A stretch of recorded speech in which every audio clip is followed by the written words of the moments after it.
Hello, everybody. Good afternoon. Thank you for your patience as always. Let's begin with some scheduling announcements for the remainder of President Trump's very busy week. Today at 3 p.m., President Trump will host a Black History Month reception in the East Room of the White House. I know many of you will attend, and we will see you up there.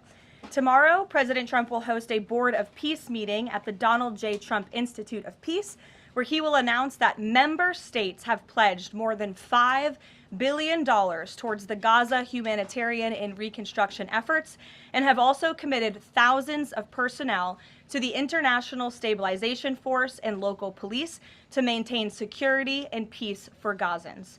Tomorrow afternoon, the president will travel to the great state of Georgia, where he will visit 2 local businesses and give a speech on his efforts to make life affordable for working people. On Friday, President Trump will host a working breakfast with governors in the East Room here at the White House. And on Saturday night, President Trump and the First Lady will host the annual Governor's Dinner. Next, I'd like to provide an update on the economy.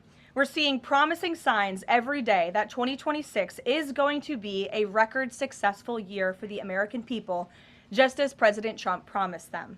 The January jobs report shattered expectations, highlighting how the president's pro-growth economic agenda is fueling American prosperity. The economy added 172,000 new private sector jobs to kick off the year. That's more than 2.5 times economists' predictions. The labor force participation rate went up while the unemployment rate fell. The prime age labor force participation rate is now at its highest since 2001.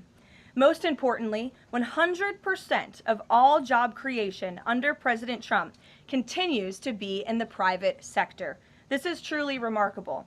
That's 615,000 private sector jobs that have been added in President Trump's second term thus far. These are real working people. These are real American families who will be living out their American dream. Meanwhile, federal government employment has shrunk to its lowest level since 1966, saving taxpayers $29 billion annually. And all of the net job growth under President Trump has gone to native-born Americans, ending the disgraceful pattern under Joe Biden of job gains going to non-citizens and illegal aliens. Additionally, on inflation, the new CPI report is even more proof of the progress made by President Trump. Despite all of the doom casting from the so-called experts, the president has managed to utilize powerful tariffs to secure trillions of dollars in investments into our country and rebalance our trade deals while simultaneously cooling inflation. Year-over-year inflation fell to 2.4% in January, beating expectations again and marking the lowest level since May. Core inflation, the best measure of inflation, dropped to its lowest level in nearly 5 years. Meanwhile, real average hourly earnings for all private sector workers rose in the month of January, which means more money is going back directly into people's pockets. After only 1 year of President Trump back in office, real earnings for all private sector workers have outpaced inflation by nearly $1,400, earning back roughly half of the $2,900 they lost under Joe Biden when 40-year high inflation was stealing Americans' purchasing power. President Trump's policies are and will continue to allow Americans' incomes to go further for bills, retirement, and achieving the American dream. A key part of the American dream is buying a home, and that is finally becoming more affordable under this president. This past week, it was announced the annual mortgage cost for a new home has fallen by $4,000 so far under President Trump, after rising by roughly $15,000 under Joe Biden. As a result, mortgage affordability has reached a 4-year best following recent bold action by the president to make home ownership more attainable for American families, not large Wall Street corporate institutional investors. At the same time, national median rents have fallen to a 4-year low and have declined for 6 consecutive months. The annual rental cost for a new rental unit has fallen nearly $100 so far under President Trump, after rising more than $3,000 under Joe Biden. And many are crediting that to the president's deportation efforts to remove illegal aliens from our communities and therefore from housing that should be used for American citizens. At the grocery store, the price of eggs, dairy, cheese, fresh fruit, apples, oranges, potatoes, tomatoes, and butter have fallen since President Trump took office, and he is continuing to fight for even lower prices at the grocery store for the American consumer. At the gas pump, fuel prices are down by almost 10% over the past year. The average national price for a gallon of regular gas is now less than $3 and is approaching $2.70 in some states, and much lower than that in many states across the country as well. We've seen in several states gas is under $2 a gallon. And at the pharmacy, prescription drug prices are down over the past year, with even more price relief ahead for American patients, thanks to President Trump's most favored nation drug pricing deals and the great health care plan, which he is calling on Congress to pass as soon as possible. What President Trump wants Americans to understand is that this is only the start and the best is yet to come. The historic success that we have seen since he took office is just the beginning of enormous growth and opportunity that we are about to witness. And I know the president looks forward to hitting the road and being with the great people of Georgia tomorrow to talk about just this. So with that today, I know there's a lot of news. I will open it up to take your questions, and we're going to start, as always, with our new media seat, the great Michael Graham from Inside Sources. Thank you for being here, Michael. Thank you for having us, and thanks from our 200 newspaper partners around the country. So you mentioned gas. We didn't mention natural gas. And back where you live, your friends and family are paying among the highest prices for natural gas to heat their home and for electricity generation, the #1 source of power across New England. The cheap gas is in Pennsylvania. The two highest places to buy gas in the country, New York City and Boston.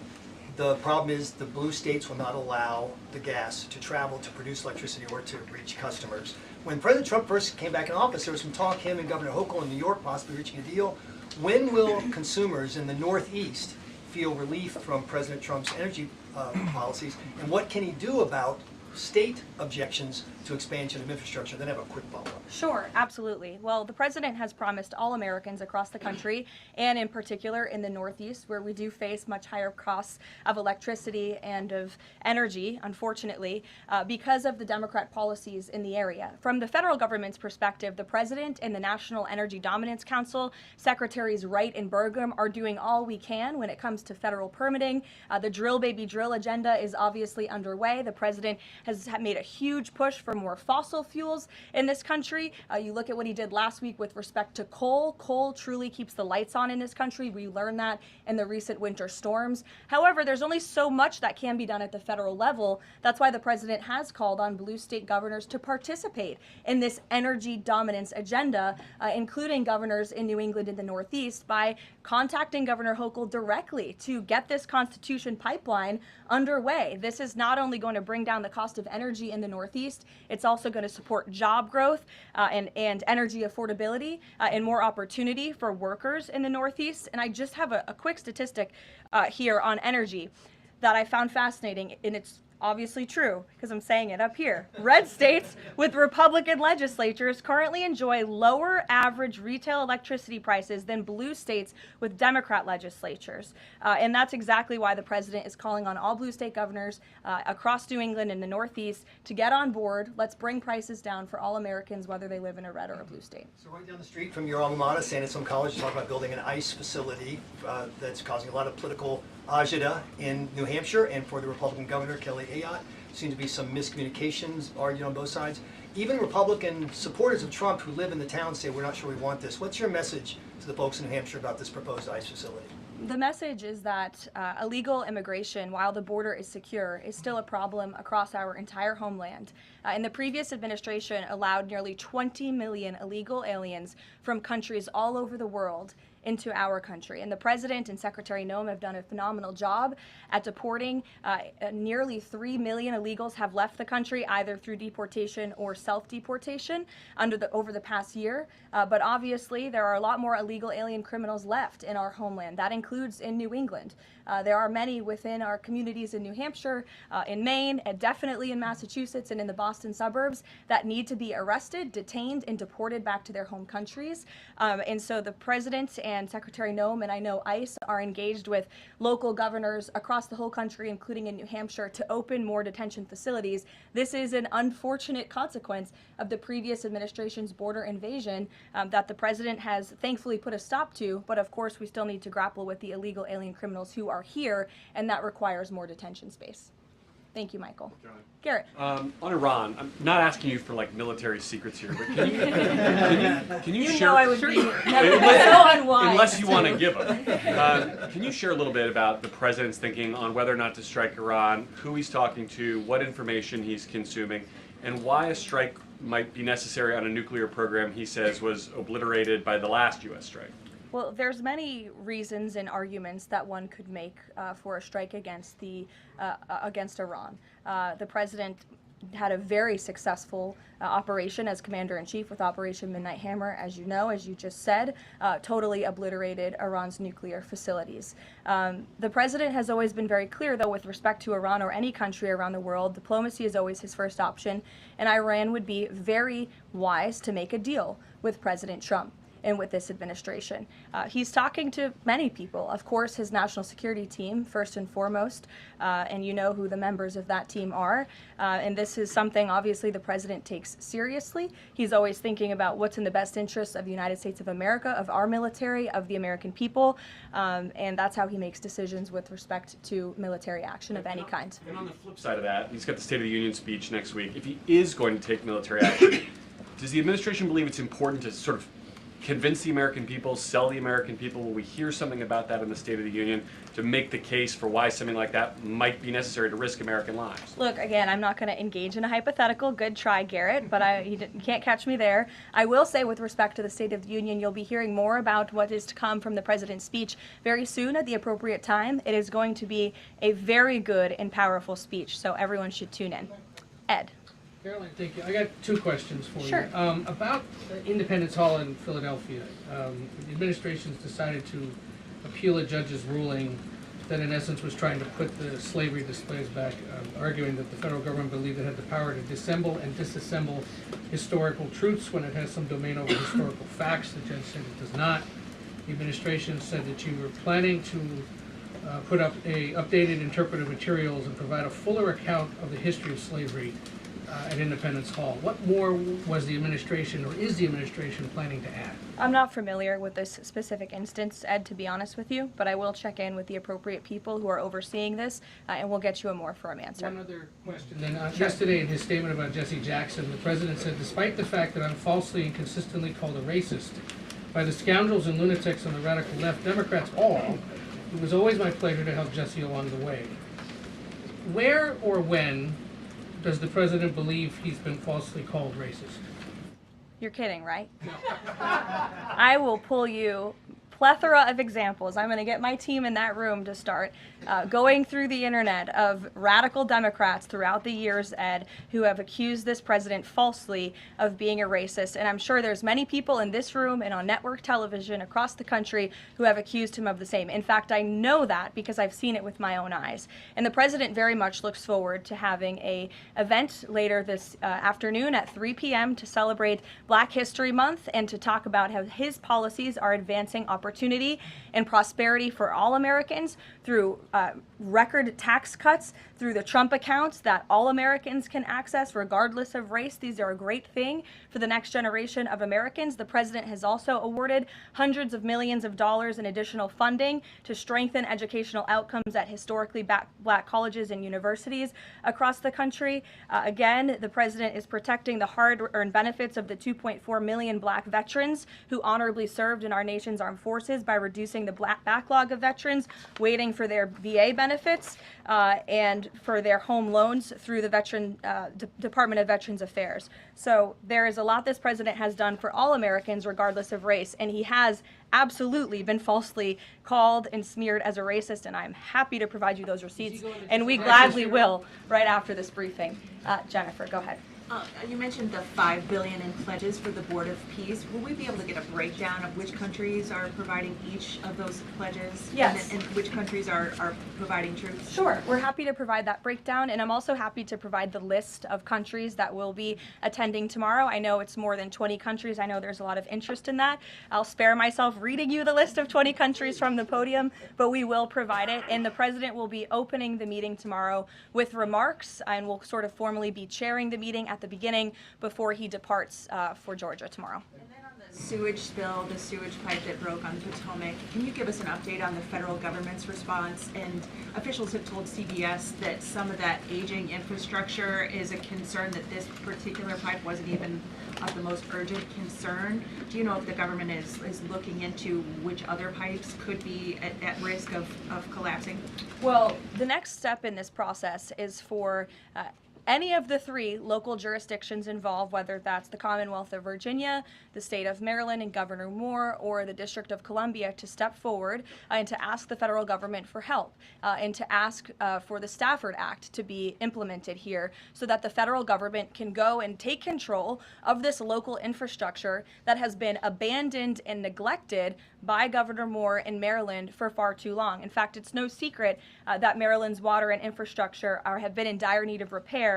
Their infrastructure has received a nearly failing grade in the 2025 report card from the American Society of Civil Engineers. This is the same grade they've received 5 years earlier. There has been no improvement under the leadership of Governor Moore. He's clearly shown he's incapable of fixing this problem, which is why President Trump and the federal government are standing by to step in. And for all of the environmentalists in the room and across the District of Columbia, let's all hope and pray that this governor does the right thing and ask President Trump to get involved, because it will be an ecological and environmental disaster if the federal government does not step in to help. But of course, we need the state and local jurisdictions to make that formal request. That's part of the legal process to move forward. Peter. So you said that any of the three Democrats just need to ask. A few minutes ago, Maryland's Governor Wes Moore asked. He said, if the president wants me to ask nicely, our response is this: please, Mr. President, do your job. To which I say, I'll ask the president and we will provide you with the next steps. But in all seriousness, the federal government has been preparing plans. The White House has been in contact with FEMA, with the Army Corps of Engineers, with the Environmental Protection Agency. Again, we've been standing by. This is a problem we want to fix, not just for the federal government, but for everyone who lives in the District of Columbia, including all of you. So you're welcome. To your point about that, there are a lot of events coming up for America 250. The president wants people from all over to come to the nation's capital. Is he worried that by the summer, the Potomac River will still smell like poop? He is worried about that, which is why the federal government wants to fix it, and we hope that the local authorities will cooperate with us in doing so. Steve. So what will the $5 billion be used for in Board of Peace, and will that be sort of a down payment for much more money? You'll be hearing more about that tomorrow at the meeting. If you recall, at the first meeting when we were in Davos, Jared Kushner did provide a very detailed PowerPoint presentation for the vision of Gaza, the reconstruction and the humanitarian efforts, of course, providing local security on the ground. That will be part of the discussion tomorrow, is how can we maintain security? First, you must achieve security to get to prosperity, which is sort of the second part of this plan. So you'll be hearing more about that tomorrow, but I would just point out, $5 billion worth of investment. We're talking about reconstructing Gaza. I remember when those words came from the president's lips in the East Room many months ago, and all of you in the press were bewildered at how the president could have such an ambitious goal of rebuilding Gaza, which is obviously a place that has been just turmoiled by violence and chaos for many, many years. But we are well underway in doing that, and it's a historic accomplishment for this president. Secondly, is the president seeing enough progress in the Iran talks to let negotiations go a little further? I mean, where do things stand after yesterday's talks? I think you heard from the administration and the State Department yesterday that there was a little bit of progress made, but we're still very far apart on some issues. I believe the Iranians are expected to come back to us with some more detail in the next couple of weeks, and so the president will continue to watch how this plays out. Sure. I'll follow up on that. Thank you, Caroline. On these Iran talks, I mean, how much time is the president willing to give it before he is seriously maybe considering military action? Is he willing to give it that full 2 weeks? And has he given the Iranian officials a deadline on when he wants to see a deal? It's a fair question, Rachel, but I'm not going to set deadlines on behalf of the President of the United States from up And then here. just one more on the shutdown. We're now in this partial shutdown over DHS funding. Has the president personally spoken to the Democratic leaders in Congress? Can we expect to see them at the White House to try to make a deal on this?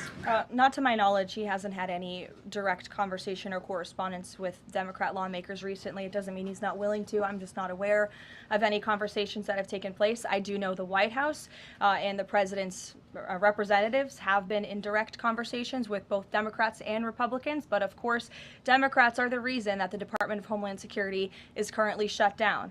They have chosen to act against the American people for political reasons, and now we have FEMA workers, the men and women of the United States Coast Guard, men and women of TSA who keep our airports moving, who will be working without paychecks for no good reason other than the Democrats wanting to pick a fight with Donald Trump.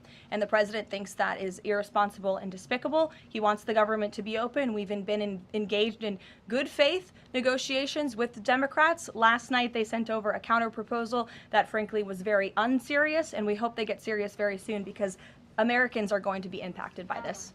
Sure. Thanks, Caroline. President Trump has talked about a forthcoming executive order on voter ID. Is there more details you can provide about for that? And can you talk about any steps that you're taking to overcome core challenges that you've kind of faced in this area before on voting? Well, as the president said in that Truth Social post, he's discussing and exploring legal options for a potential executive order with respect to voter ID, but this is something he's made very clear he wants Congress to get done. The Save America Act is a common sense piece of legislation that has now passed the House of Representatives to ensure that voter ID is a requirement in the United States of America. This is a common sense policy that nearly 90% of the country agrees with. You need an ID to go and purchase alcohol. You need an ID to go to the library and check out a book. And so the president thinks you should have an ID to vote in our nation's elections. And I know the vast majority of Americans agree with him on that. And he wants Congress to move quickly to get it done. Thank you so much. Cuba something? Sure. On Cuba, you know, it's increasingly being described as a humanitarian crisis. What is a successful outcome for the U.S. that the U.S. wants to see in Cuba? Is there anything less than regime change that would be considered success? I think, as Secretary Rubio has articulated and the president himself, we obviously want to see flourishing and prosperous democracies all over the world, especially in our own hemisphere. I'm not dictating any actions the United States may take to get there, but of course that's in the United States' best interest to have Cuba be a truly free and prosperous democracy. Unfortunately, right now, that is not the case. They are a regime that is falling, their country is collapsing, and that's why we believe it's in their best interest to make very dramatic changes very soon, and we'll see what they decide to do. Sure. Thank you so much. Following up on Gaza, this $5 billion, who exactly would be in charge of managing this money? Would that be the president himself making the final decisions on how these funds are spent? It will be the Board of Peace, which the president is, of course, the chairman of, but all of the member parties, I believe, will have votes on the funding. And then, of course, there is that technocratic layer underneath the official Board of Peace with the member countries that will be making decisions as well. So if you just go back and look at the first event that we had where we sort of unveiled the structure of the Board of Peace, that structure remains in place, and they'll be overseeing the funds that will be announced tomorrow for their reconstruction and humanitarian efforts. Sure. Another question on that Board of Peace announcement. You mentioned there will be the announcement of who comprises that International Stability Force. How soon will that force be deployed? And have all of the regional partners, all of the regional countries signed off on the makeup of that force? I don't have a timeline for you today, but again, I'm sure you'll hear more about this tomorrow. So you'll join us at the event. Deanna. Thanks, Caroline. Two questions. Sure. First, the president has talked a lot about housing affordability, and several countries that are facing housing shortages, including Canada, for example, have imposed a ban on non-citizens, like foreigners, from buying their houses. Do you know if that's a strategy that the president would be willing to deploy? Well, first of all, the president is obviously committed to deporting illegal aliens from our country and those who are not lawfully present in the United States, which he has done at a record pace, which has led to the falling of rents, as I pointed out in my opening remarks. Secondly, the president has recently announced that he is fighting for a ban on institutional investors and Wall Street billionaire corporations from buying up single-family homes that should be lived in his opinion, by American families. We know this is going to have a remarkable impact on the housing market and on prices and supply and demand for the American consumer and the American family. And then thirdly, the president is also expediting permitting as fast as we possibly can to build more homes, to increase supply, to obviously bring down the cost of home ownership and purchasing homes for the American people. And then also, as I mentioned as well, we do see mortgage rates falling. So all of this is combining to make housing more affordable in this country. There's still a lot more to do.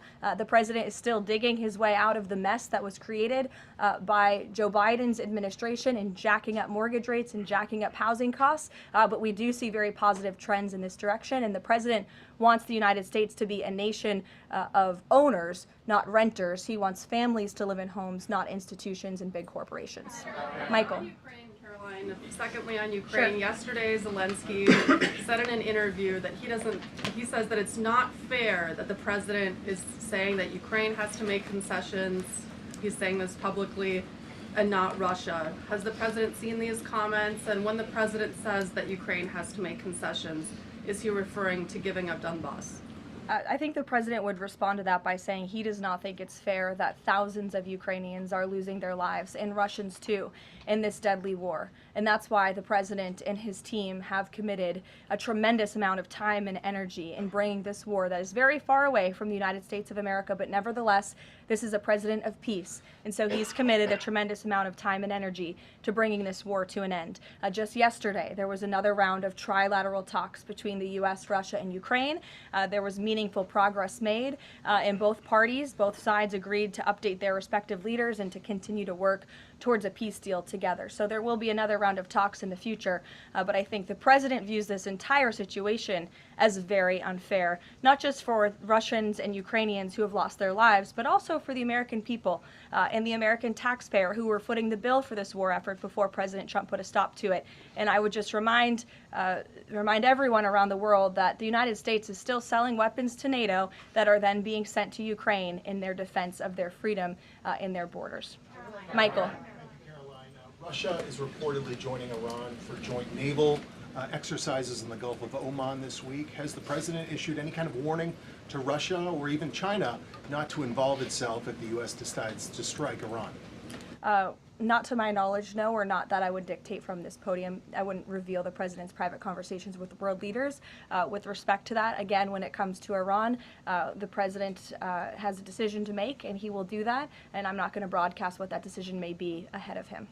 President Barack Obama, Karoline, was recently asked if aliens are real. He says they're real, but he hasn't seen them. The president's daughter-in-law, Lara Trump, told Miranda Devine of the New York Post that the president has a prepared speech on this issue that he prepares to deliver at the right time. Is that true? And does the Trump administration believe aliens are real? Well, a speech on aliens would be news to me. That sounds very exciting, though. I'll have to check in with our speech writing team. And that would be of great interest to me personally, and I'm sure all of you in this room, and apparently former President Obama, too. So we'll keep you posted on that. Tyler. The White House has touted an unprecedented amount of cooperation with counties in Minneapolis after the negotiations with Tom Homan. Are those written or verbal deals with the sheriff? How many have agreed to cooperate on immigration enforcement who previously refused to do so? Yeah, the last time I spoke with Mr. Homan, which was just a few days ago, he assured us that nearly every single county in the state of Minnesota has agreed to notify ICE when they are releasing criminal illegal aliens from their jails. This is an unprecedented level of cooperation that we have not seen. It has led to not only cooperation to detain illegal aliens in Minnesota, Minnesota, which just this past week, I have looked at the list. They've detained some very heinous people who none of you would want living in your communities, but has also led to a much more calm situation on the ground. We've also seen, and you've seen this with your own eyes play out, the local police and the state police have now cooperated in the arrests of left-wing agitators and criminals who are unlawfully obstructing immigration enforcement in their efforts. So this is a huge win, and again, the president sent Mr. Homan to Minnesota to do a job, and he has done it well, and I think the situation on the ground proves that. Are those like written agreements that they've been signed by various officials in the state? These are agreements that have been made by state and local officials in the federal government, and we are seeing that cooperation play out every single day. These counties are notifying ICE when they are releasing criminal illegals from their jail, and we do know that they are arresting left-wing agitators who are unlawfully impeding law enforcement. There's video to show that show it yourself. You can view it with your own eyes. John. Thank you, Karoline. You mentioned two things: DHS closed and the SAVE Act IDs. Both of these could get solved in 15 minutes if Senate Leader John Thune simply got rid of this phony 60-vote cloture rule and got 51 votes, and that would be the end of it, because everyone in this room knows if the Democrats take over, they'll get rid of that rule in 90 minutes. They already tried it one time, and the two Democratic senators that stopped it are no longer there, Manchin and Sinema. President Trump is backing a lot of these senators for re-election, and yet they will not get rid of the 60-vote cloture rule, which is holding everything up. What is the president's position on John Thune in the Senate finally getting rid of this so this legislation can get moved? Well, the president has a good relationship with Senate Majority Leader John Thune. They keep in very close contact, and they work together all of the time. I hear your passion in your voice, and I know it's shared by many Americans across the country, including the president himself. He wants to see the SAVE Act voted, and he's expressed that both publicly to all of you, the American people, but also privately in his conversations with Senate Majority Leader Thune and many other members of Congress as well. Yes, Rav, go ahead. Good to see you. So J.B. Pritzker just recently signed the bill. The law went into effect in January, and it's supposedly going to allocate about $2.5 billion to illegals to go to college and financial aid in the state of Illinois. What is the White House's reaction to this? Illinois is already, by 2027, they're supposed to have a $3 billion deficit. What's your reaction to that? Yeah, we'll have to take a look at that. I would say the president certainly thinks that Governor Pritzker is not doing a very good job of managing his state, as evidenced by not only the waste, fraud, and abuse, but also the crime in the city of Chicago that unfortunately Governor Pritzker has refused to pick up the phone and call the White House and ask for help on, which is something his residents want him to do, but he refuses to do for political reasons. As for the specific money, we'll take a look and get you an answer. You're welcome. John. Thanks a lot, Karoline. Two questions. One is about the president's trip to Georgia tomorrow. If you can provide some additional information about that, why Northwest Georgia was chosen for this particular trip, for instance. Sure. Well, Georgia is obviously a very important state to the president and to the Republican Party, and the president loves the people of Georgia. He'll be touring, like I said, a steel facility, and then he'll also be stopping by another local business, and he will be giving remarks on affordability, on the economy, on all of the great economic news that I just shared with you earlier. He'll be meeting and greeting with everyday Americans, and that's what the president loves to do, to get out across the country, and he's spoken about his intention to go across the country a lot more, and obviously tomorrow's trip is evidence of that. Secondly, last week, as you know, big event that took place in the Roosevelt Room, the president announcing that the EPA has repealed these federal limits on emissions for cars, trucks, and power plants. And in the president's presentation, he mentioned that American families will save $2,500 for a new car or truck. Where is the promise coming from automakers that they're going to pass along their savings to those families all across the country? It's a great question, John. That was an economic analysis that was provided to the president, and I'd be happy to provide that to you so you can take a look yourself. But I'm glad you brought up the president's announcement last week, because this is one of the largest deregulatory actions ever taken in the United States of America. And overall, it's going to save our country $1.3 trillion in regulatory burdens that have really done nothing for our country, nothing for our environment, nothing for our economy. In fact, this announcement received widespread and bipartisan praise. I think I recall seeing the editorial board of the Washington Post, of all places, even commending the president and Administrator Zeldin for this historic action last week. So there's no doubt it is going to save the American consumer money, and I'd be happy to provide that specific economic analysis to you. Sure, in the middle, go ahead. Yes. Thank you. Governor Moore in Maryland signed a bill that is ending the law enforcement cooperation with ICE.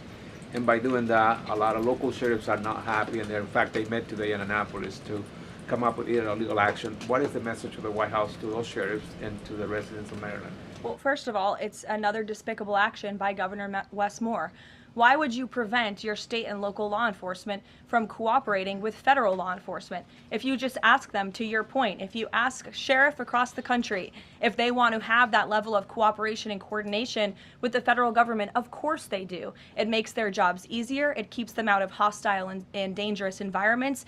It allows them to detain illegal alien criminals who have committed heinous crimes in our country with the most safe circumstances possible. So the president, of course, continues to always stand on the side of law enforcement, and this is another just horrible and frankly political action taken by Governor Wes Moore, and unfortunately the people of his state are going to reap the consequences of it. Sure. Thank you, Caroline. President Trump just said on Truth Social that it would be a big mistake for the UK to hand over control of Chagos Islands to Mauritius. But the State Department earlier this week has said that the U.S. does support that handover. So does this post now suggest that the U.S. does not, or that President Trump has changed his mind on this? The post should be taken as the policy of the Trump administration. It's coming straight from the horse's mouth. When you see it on Truth Social, you know it's directly from President Trump. That's the beauty of this president and his transparency and relaying this administration's policies to all of you and to the rest of the world. Carrie, go ahead. There's been a series of walkouts from public school students that have been sort of provoked by a number of public school administrators. What are your thoughts on this? What's the administration's thoughts on this? Will they be taking any actions on these walkouts against ICE?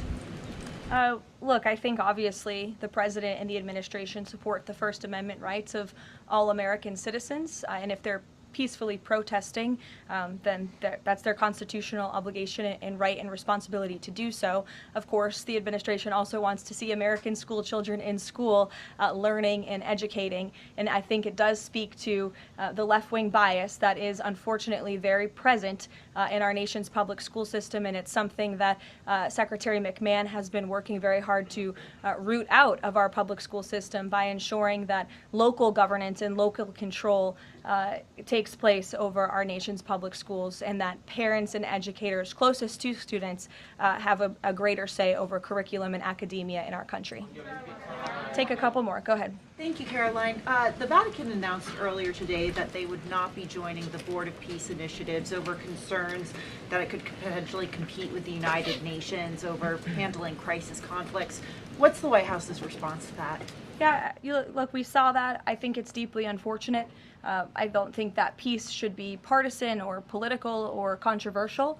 And of course, the administration wants all those who were invited to join the Board of Peace to join. Because again, the Board of Peace is overseeing the reconstruction of a territory that has been plagued with violence, with bloodshed, with poverty for far too long. And this president has a very bold and ambitious plan and vision to rebuild and reconstruct Gaza, which is well underway because of the Board of Peace. This is a legitimate organization where there are tens of member countries from around the world, and we think that's an unfortunate decision. In the back, sure. Thank you, Caroline. I'll go to both of you, sure. Okay. Go ahead, and then Jake, you can go. You're welcome. Caroline, can you tell me, is there an update regarding the tariff rebate checks that the White House has promised? I don't have an update for you on timeline, but I know that it's something that the president and his economic team continue to very seriously discuss. Thank you, Caroline. I've got two questions. First, does the president see some sort of religious or prophetic component to the unfolding developments in the Middle East? I haven't spoken to him about that particular perspective, to be honest with you, but of course the president wants peace for all people of all faiths all around the world, and that's part of his push to create peace in the Middle East, which he has done successfully. And my second question is, as this popularity rises around the world, and especially in regions where it's invested so much effort in promoting peace and ending wars, do you think we might be watching the emergence of a global MAGA movement?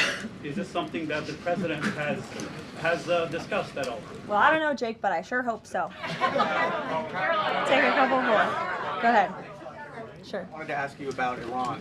As the U.S. military builds up around Iran, is President Trump coordinating war plans with Israel so that if he does decide to strike, that Israel will be a part of those strikes?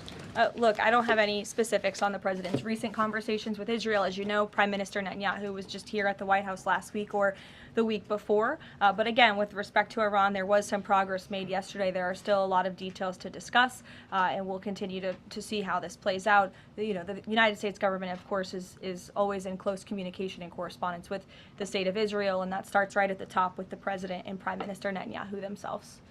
One more. Go ahead.